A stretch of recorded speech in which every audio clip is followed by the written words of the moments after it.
अगर रोज आपके घर में सुबह शाम लड़ाई होती है तो ये उपाय कर लेना।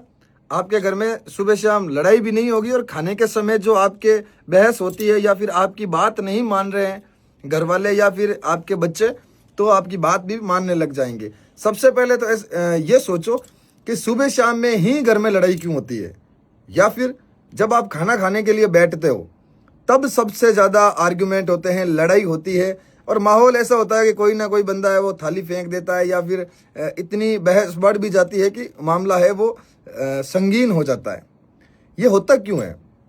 ये होता है कि आप क्या करते हो कि कई लोगों के चक्करों में आ जाते हो। आपको लोग बोलते हैं कि भाई आपके घर में पित्र है, या फिर आपको नहीं बोला होगा तो भी आप क्या करते हो कि पुराने ज़माने में क्या होता था कि हमारे जितने भी दादा थे, दादियाँ थे या पूर्वज थे, वो जब हम खाना बनाते थे तो उस वक्त एक रोटी रसोई गैस में यानी कि चूल्हे पे रखती थी।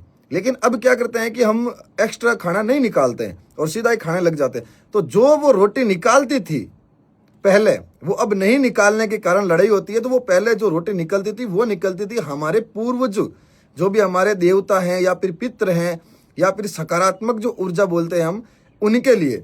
लेकिन अब हम क्या करते हैं, खाना खाते वक्त हम एक अलग जैसे घास निकाल देते हैं या फिर हम अलग कुछ ना कुछ सिस्टम करते हैं, या फिर चावल का भोग लगाते हैं या फिर अमावस का कर रहे हैं, पूनम का कर रहे हैं, अलग अलग जिन भक्तों ने बताया है वो उसी विधि अनुसार करते हैं।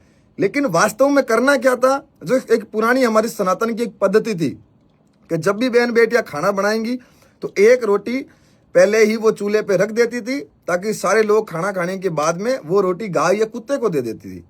उससे ये होता था कि जितनी भी नकारात्मक ऊर्जा है वो आपके घर का जो दरवाजा है उससे वो अंदर नहीं आ पाती थी।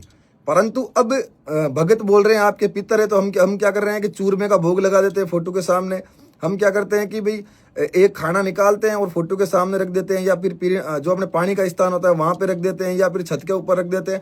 ये नकारात्मक ऊर्जाओं को बुलाने का एक आसान तरीका होता है। आप नकारात्मक ऊर्जाओं को, जो भी हमारे प्रेत होते हैं या फिर प्रेत पितर होते हैं, आप उनका आह्वान कर रहे हो।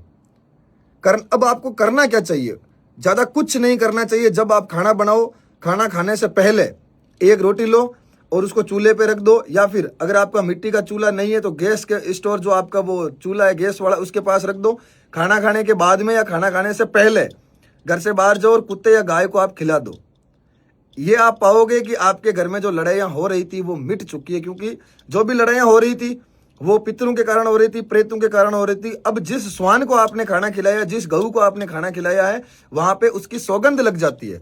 और गाय की और कुत्ते की सौगंध सनातन धर्म में सबसे बड़ी होती है।